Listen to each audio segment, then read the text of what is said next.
పిల్లలందరూ ఎంతో ఆసక్తిగా ఎదురు చూస్తున్న ఇంటర్నేషనల్ చిల్డ్రన్ ఫిల్మ్ ఫెస్టివల్ ఈ నెల 14 నుంచి భాగ్యనగరంలో జరగనుంది. ఇందులో భాగంగా రవీంద్ర భారతిలో స్క్రీన్ చేసిన 7 Days in Slow Motion cinema అందరినీ అలరించింది. 7 Days in Slow Motion movie కథ ఓ 11 ఏళ్ల అబ్బాయి చుట్టూ తిరుగుతుంది. వారం రోజుల్లో ఓ షార్ట్ ఫిల్మ్ ని డైరెక్ట్ చేయాలనుకునే అబ్బాయికి ఎదురైన అనుభవాలు ఈ చిత్రంలో కళ్లకు కట్టినట్టు చూపించాడు దర్శకుడు.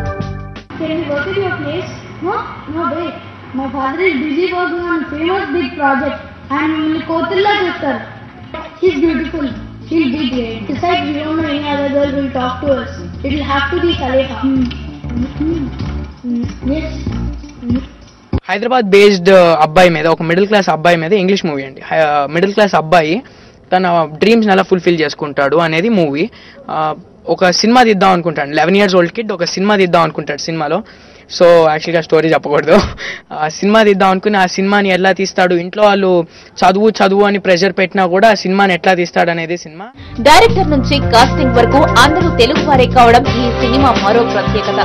7 Days in Slow Motion movie Chicago Taiwan international film festival లోను బెస్ట్ మూవీగా సెలెక్ట్ అయింది. పిల్లల్ని ఎక్కువ చదవాలని చెప్పని పేరెంట్స్, పిల్లల ఇంట్రెస్ట్ వేరే ఉండడము, వీళ్ళకు